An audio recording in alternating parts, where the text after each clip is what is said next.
In this video, I'm going to show you how to find the mean and standard deviation of a frequency table, and we're going to do it using the TI-84 calculator.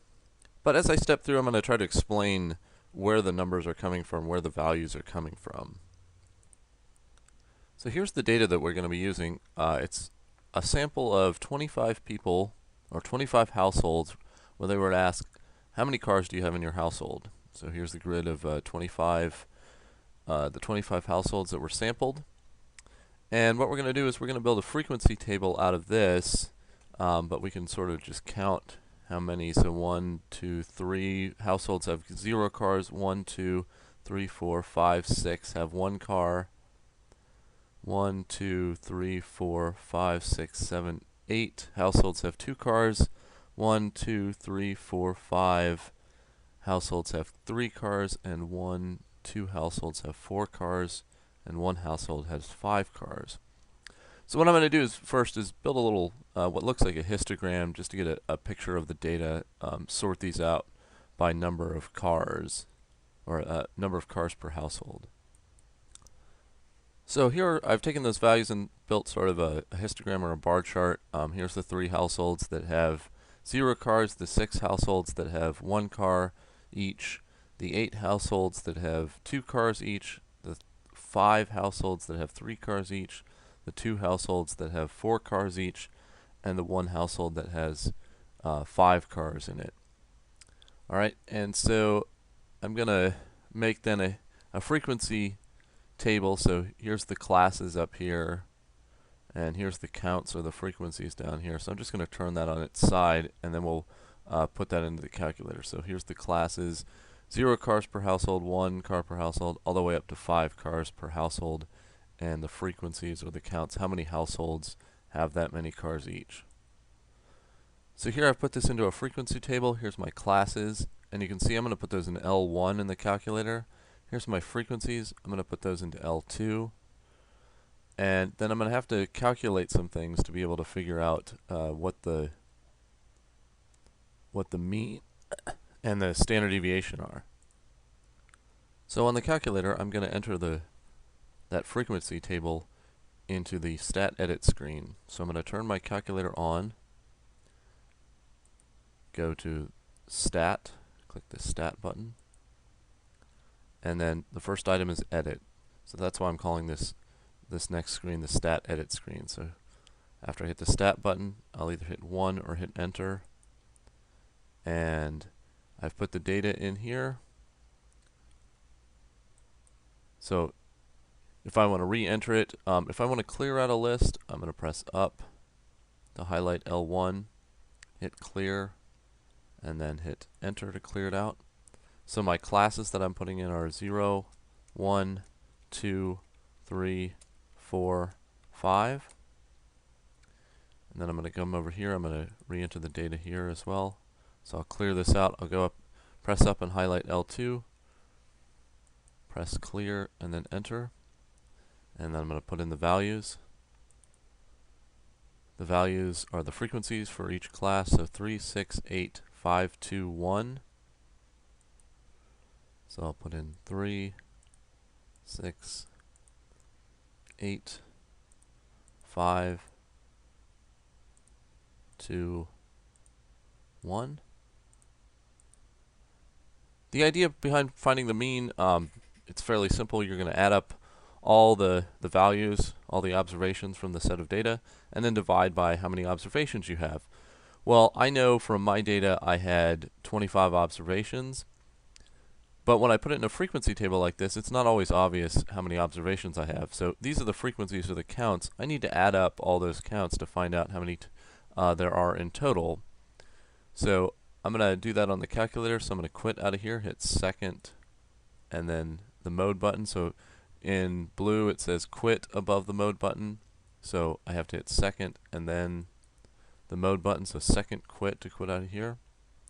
To sum something up, there's something called the list menu. If you look on the stat button right above it in blue, it says list. If you're using a TI-83, it's going to have all these things in yellow, and your second button will be in yellow. So I'm going to hit second and then the stat button. That's the list menu. I'll call it second list from now on. In here I have 3 submenus, and I'm going to go to the Math menu. The Math menu gives me a bunch of options. I'm going to use the sum to add up the frequencies to make sure they add up to 25. I should have 25 observations. Later we can use the mean command and the standard deviation to check our answer. I'm going to use number 5, the sum.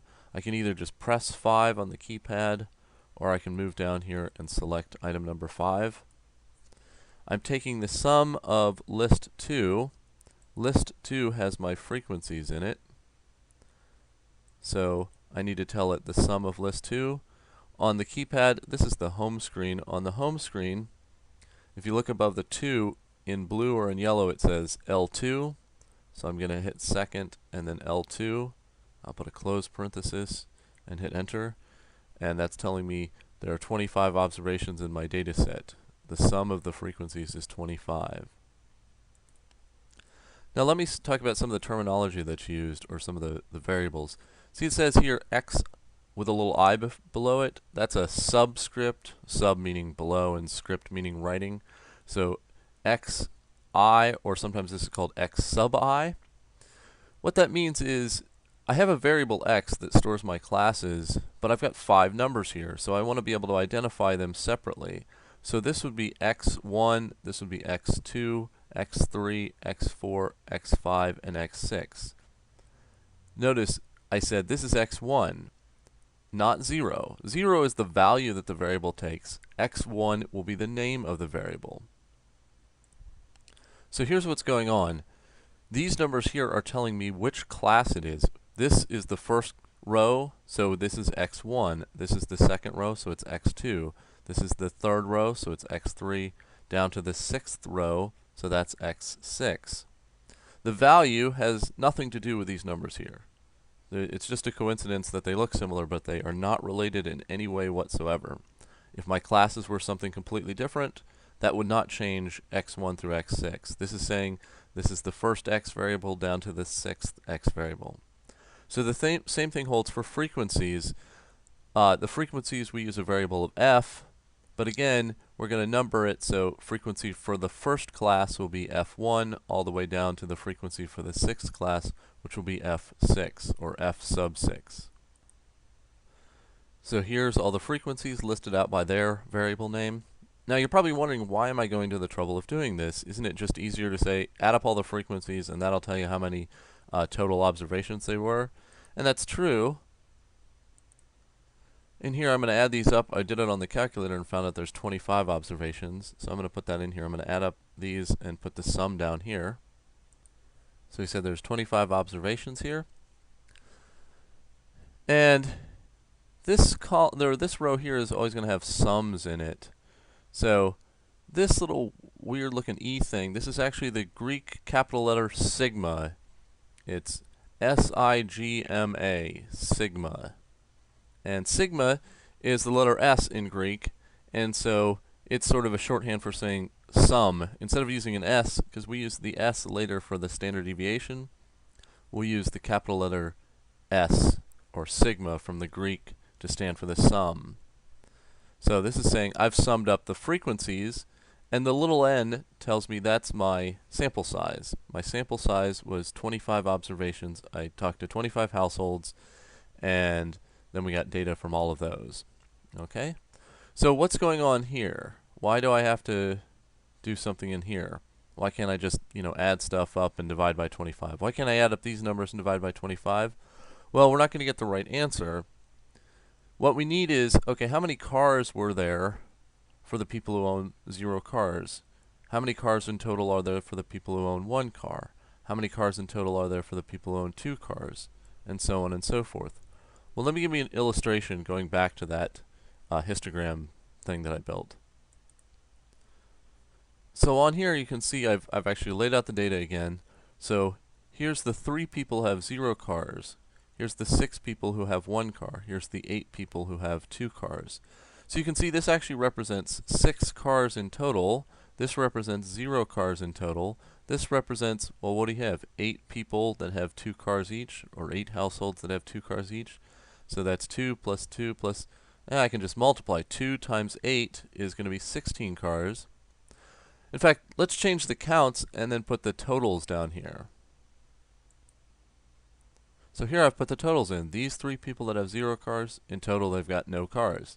These 6 people that each have 1 car, in total they got 6 cars. These 8 people here that have 2 cars each, in total they have 2 times 8 or 16 cars. These 5 people that have 3 cars each, that's 3 times 5 or 15 cars in total. These 2 people who have 4 cars each, that's 2 times 4 or 8 cars total. And here's the one household that has 5 cars, so that's a total of 5 cars. So these people have 0 cars altogether, these people have 6 cars altogether, these people have 16, so on and so forth. So this is all the cars that are represented, and that adds up to 50. That's 50 cars spread out across these 25 people. So here's the raw data again. These are the 25 households, and if you add these numbers all up, you'll get 50. In total, there's 50 cars. So we can get the same thing by adding up all the numbers, but if we already have it in a frequency table, we can add it up by just multiplying and then adding. So again, each of these values I took by taking the class and multiplying by the frequency. 0 times 3 gave me 0. 1 times 6 gave me 6. 2 times 8 gave me 16, so on and so forth. So we're going to do that on the calculator and then fill out that column. So I'm just going to multiply in each case the class times its frequency and fill it in over here. But instead of doing each of these by hand, I'm going to have the calculator do it for me. I'm going to have the calculator take this class times this frequency, and then we'll get 0 here. That means the people with 0 cars in total have 0 cars. The people with 2 cars each in total have 16 cars. 2 times 16. And you can see here what I'm going to do is I'm going to store the results in L3 on the calculator. So this is telling me what I'm doing. I'm taking x, the classes from L1 times the frequencies. So on the calculator I'm going to take L1 times L2 and store the results in L3. So back in the calculator we could do this from the list and we could enter the numbers ourselves. Stat, edit, I could fill in L3, but I can have the calculator do it for me from the home screen. Second, quit. So I'm going to go L1, so to get L1, L1 is above the 1 key. So I hit second and then the 1 key, or second L1. That's the list of classes. I need to multiply that times the list of frequencies. So the frequencies are in L2, so I hit second L2. That'll give me each class times its frequency. And I want to store the results into list 3. So to store it into another list, we use the STO button, the store button. That sticks an arrow on the screen, and then I'll hit second and L3. So notice above the 3 it says L3. And that does that multiplication for me, and those numbers are now filled into L3. And I'll show you when we go back to the stat edit screen. So stat, edit, and now those numbers are filled in L3. So I'm going to go back and fill those into my table. So here are those values filled into the table. And this is the total number of cars when I add them all together. So when I add them up, it should give me 50. So I'm going to do that on the calculator. I'm going to use the sum command again, but now I'm summing up L3, and it should give me 50 cars in total. So back in the calculator, I'm going to quit out of this. Make sure you quit out first. Second, quit. Otherwise, it's going to do the calculation in the list, and you don't want to do that. I'm going to hit second list, second and the stat button. Go back to the math submenu. I'm going to do a sum again, so item number 5. And now I'm summing up L3, list number 3. And that tells me there were 50 cars in total. And here in my table, the way that we write this is we're going to say it's the sum of this stuff here, the classes times the frequencies. So the formula will look something like this. So the formula looks something like this. Sum up this product of the class times the frequency. I don't have to put in parentheses around it because you always do multiplication before addition, but sometimes it's helpful to put in the parentheses, so I'll go ahead and do that. So the formula might look something like that. Alright, I don't need this because I'm just going to add up and fill in the table, but this is to show you what the formula would look like. And the reason mathematicians and statisticians use these kind of formulas is this is a shorthand way. They can read this and say, okay, take the classes times the frequencies, That's what we did here. That's the instruction. And do that in each case. The little I tells me do that for each class. Do it for class 1, do it for class 2, so on and so forth. And then after you've done that after you've done that multiplication, then add up all those things, all those products that you get. So that's what this formula is saying. It's a shorthand way of saying it.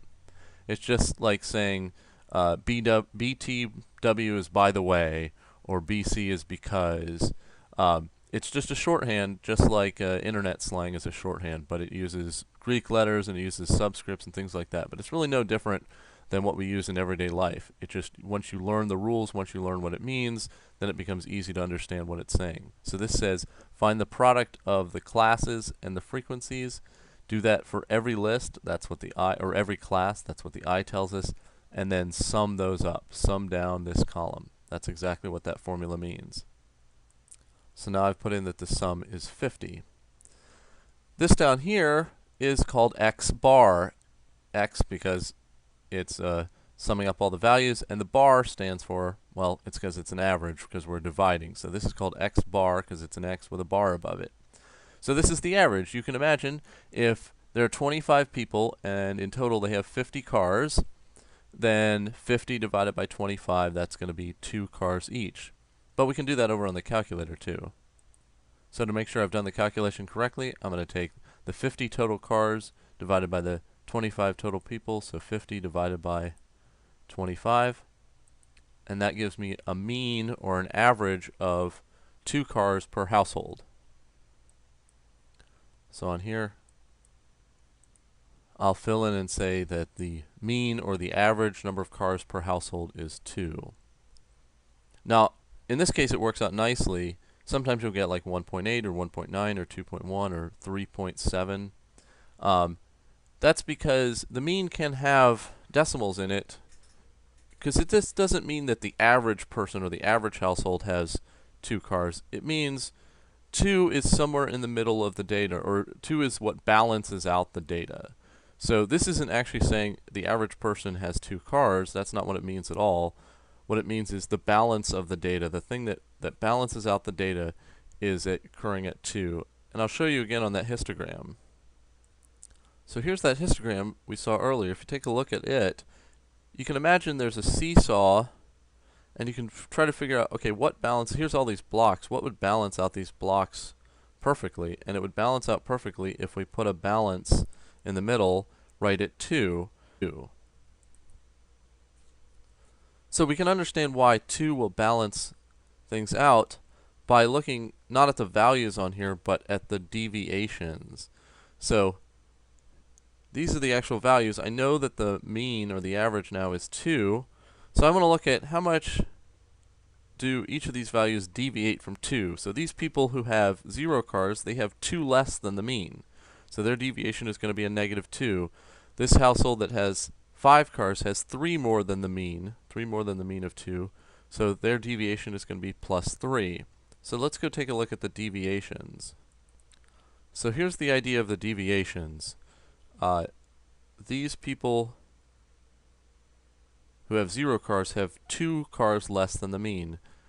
These people who have 5 cars, or this one household that has 5 cars, has 3 cars more than the mean. So these are the deviations. How many less cars or how many more cars do you have than the average? And obviously all these people who have exactly 2 cars have the same as whatever the average is. So they have deviations of 0. So over here, here's the deviations for each of those. -2, -1, 1, 2, and 3. And so I'm going to put that in the next column in the table. So the next column in here, I'm going to put the deviations. Notice I'm taking whatever the class value is minus the mean minus the average. So 0 minus 2 means these folks have 2 less cars than the average. So on and so forth. So I can fill in all of these. I could fill them in by hand, but I'm going to use the calculator to fill them in. So this is going to go into L4. Xi tells me my classes are coming from L1. That's where I put my classes, and X sub I stands for my classes. So I'm going to take that minus my mean. So I'll take each class L1 minus the mean and store that into L4. So back on the calculator, let's reconfirm that we did calculate the mean correctly. So first, I'm going to go back to second list, the second list menu, go back to the math submenu, and notice I have an option for the mean. The mean is the average most of us think of. Add up all the values and divide by how many values you got. So I'm going to choose number 3, the mean. So before I take the mean, though, I have to think about what it is I'm taking the average of. I'm not just taking the average of L1. If I say mean of L1, that's not going to give me the right value. That's going to give me 2.5, and that really doesn't mean anything, because this is coming from a frequency table. So here I'm just averaging up the classes, not averaging up the data. So what I want is to take the mean of the frequency table. So I need to say second L1 and then comma and tell it where the frequencies are coming from. So they're coming from L2. So now it's going to give me the correct mean here. So I had to tell it, because it's a frequency table, I had to tell it the classes and the frequencies. Okay, so now that I know the mean for sure, I'm going to find the deviations. So again, to find the deviations, we're going to take whatever the class is. This person has 0 cars, which means they have 2 less than the average. This person who has 1 car has 1 less than the average. 1 minus 2 is going to give me -1. This person who has 5 cars has 3 more than the average. 5 minus 2 is going to give me 3. So I'm taking the classes minus the mean, and that will give me the deviations. So in the calculator, I'm going to take L1 minus the mean that I just found, minus 2, and store that into L3. Excuse me, I misspoke. I'm going to store that into L4. So I'm putting the deviations in L4. Oops. So there's the deviations stored in L4. And then I'm going to go back to my table and fill all those in. So we can go to the stat edit screen to see them in a list. And let's go over here to L4. So there's all my deviations in L4. So let's go put those in the table. So there's my deviations put in the table. It really makes no sense to add these up any more than it made sense to add up the classes. So I'm not adding these up. I'm not going to add these up because I haven't taken into account the frequencies. So let's go back and look at that balance beam thing, that histogram, and see what it looks like. See why we have to do another multiplication to get this to work. So here's our histogram that, again, we're thinking of now as like a seesaw. So here's the 3 people that had 0 cars. They each had 2 less than the mean. So if those 3 people had had 2 cars each, they would have had 3 times 2, or 6 cars. But they've got no cars. So in total, the 3 of them have a deficit of 6 cars. They have 6 cars in total, less than the mean. All these people have 2 cars. Their deviation is 0. So they're not off from the people who have 2 cars, or from the average of 2 cars. Here, this person who has 5 cars, he's got 3 more than the mean. So this household by itself has 3 more, deviates by 3. What about this? These are the folks that have 3 cars. Each of these households has 3 cars, so each household has 1 more than the average, or 1 more than the mean. But there's 5 of those households, so 1 times 5 gives us, they've got a total deviation of what they should be, or what the average would have been if they were average families, of 5. So I've done that for each column. I've multiplied down for each one, and when I add these up, these always add up to 0, which should not surprise us at all, because the mean is, the whole idea of the mean is it's balancing this out. So I've got what? I've got deviations, a total deviations of -12 on this side, and I have a total deviations of +12 on this side. These 12 here and these 12 here, this -12 and this +12 balance this out. So that's why it balances right here. So because the deviations always add up to 0, that's not really a helpful measurement of how spread out the data is. We want to figure out not just what the mean, not just where the average is or where it balances. I'm going to figure out how spread out the data is. Notice this is spread a little bit less over here and a little bit more over here. So I want a way to emphasize how spread out, how it's spilled over more on this side, or it's skewed to the right. The data is a little bit skewed to the right. So what I'm going to do is, because these things add up to 0, instead I'm going to square every value. When I square a negative number, it will make it positive. When I square a positive number, it'll stay positive. So by squaring them, it will make everything positive. So now I'm going to show you that. So here are the squared deviations. So remember, these folks had 2 less than the mean, 2 less than the average. They were a -2. When I square a -2, that makes it a +4. Square a -1, it becomes a +1. Square a +1, it becomes +1. Square a +2, and square a +3. So notice by squaring everything, I have made everything positive. And again, because there's 3 people here with a squared deviation of 4, I have to add up all those 4s to get 12. So I'm squaring the deviations, then adding up the deviations for each class, and then I'm going to sum all that up, and that gives me a total squared deviation of 40. So in this table, I'm going to put in the squared deviations for each class. Okay, and I'm going to do that on the calculator as well. So notice what I've done is this says the deviations squared. Well, the deviations are coming from L4, so I'm just going to take L4, square it, and put it into L5, and that will give me the squared deviations for each class. So my deviations are in L4, and I want to square them and put the squared deviations in L5. So I'm going to quit, back to the home screen, second quit. I'm going to take L4, that's where the deviations are stored. And here's the square button right above the log button. So hit the square, and I want to store the results, the STO button, store the squared deviations into L5, second L5. So there are those squared deviations, same things that I got before, same things that showed up on that histogram or that seesaw thing. And now those are stored into L5. So I'm going to go write those in my table. So here's my squared deviations for each class. -2 squared is 4, all the way down to 3 squared is 9. Again, it doesn't make any sense to add up all these because I still haven't taken into account the frequencies. So just like I took the class and multiplied it by the frequency here to get the total number of cars per class, I need to take the squared deviation times the frequency to get the squared deviation, the total squared deviations per class. So I'm going to take 4 times 3, that'll give me 12, 1 times 6, so on and so forth. So each household has a squared deviation of 4 in this class, but there are 3 households in that class.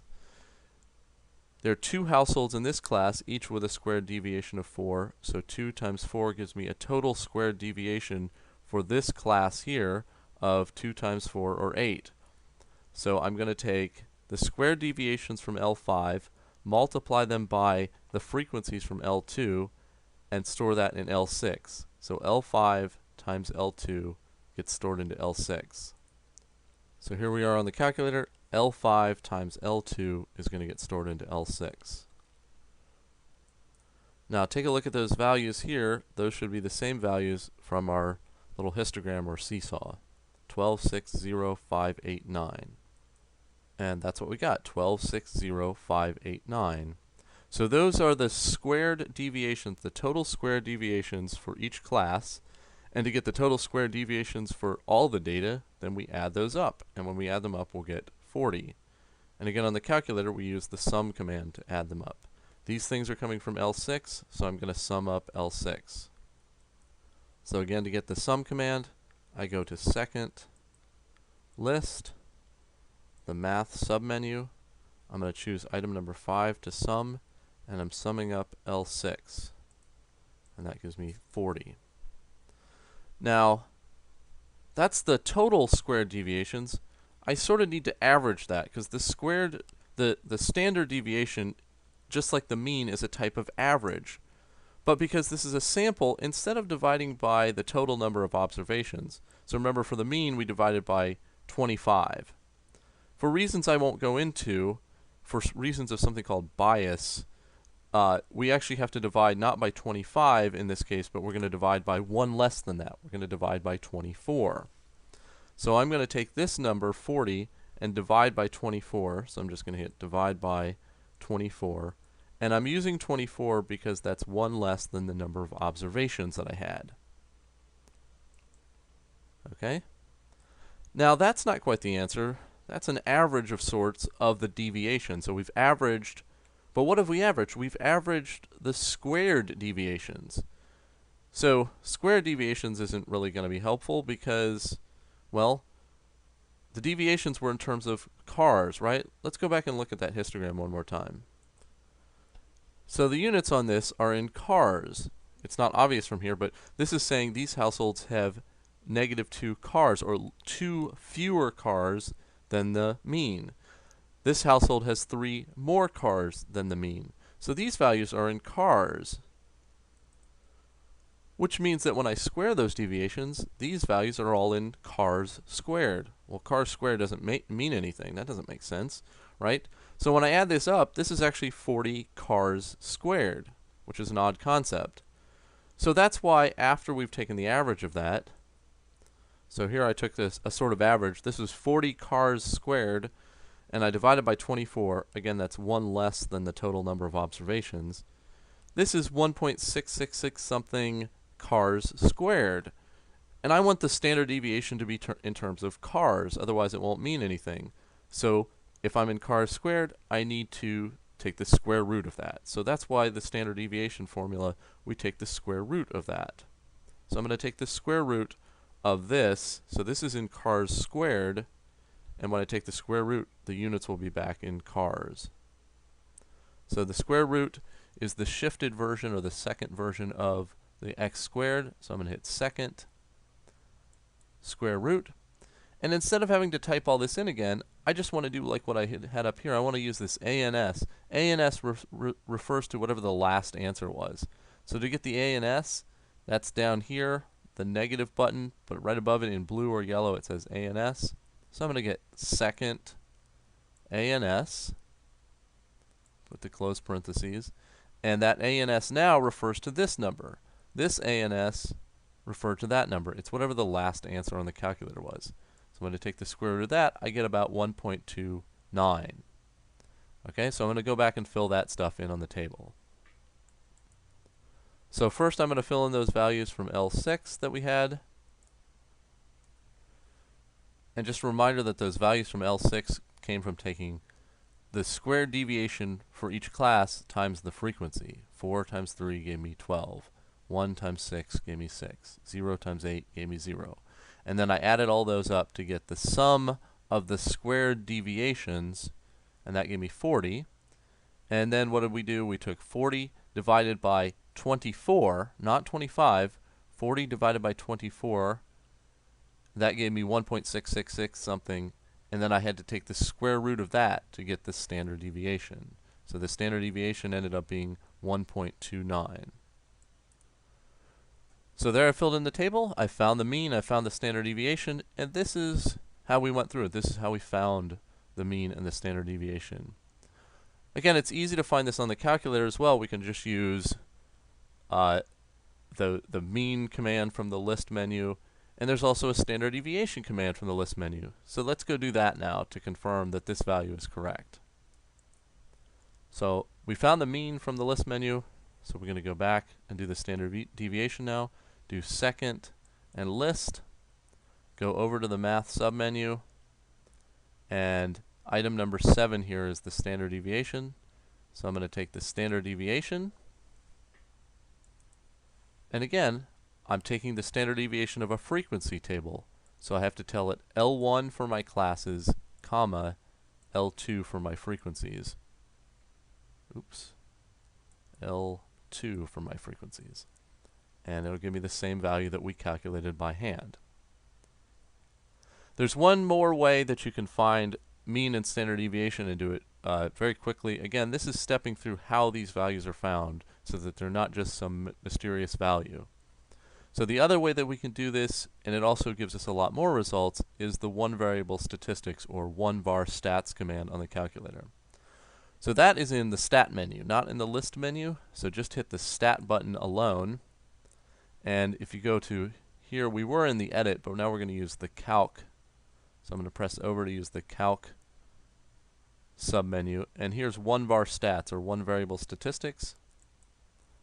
And here I'm telling it my list, my classes are coming from L1, my frequencies are coming from L2, and then I just hit calculate. And This tells me my mean is 2. This summed up all those values, got 50. Here's our standard deviation. This number is slightly different. This would be if this is a population and not a sample. This told me the total number of observations was 25. And if I press the arrow key down, it'll tell me things like the minimum, the smallest number was 0 cars, the maximum was 5 cars. It'll tell me the median and the first and third quartiles as well. But the main thing we wanted to confirm here was the mean was 2 and the standard deviation was 1.29. On a TI-83, this command comes up slightly different. So this command will come up looking like this. When you hit the 1var stats, it'll just say 1var stats on the screen. It won't give you that little dialog that lets you put in L1 and L2. So in the TI-83, it'll say 1var stats on the screen, and then you have to tell it L1, comma, L2. But you'll still, when you hit enter, you'll still get the same screen here. All right, that's how you find mean and standard deviation from a frequency table on the TI-83 or TI-84.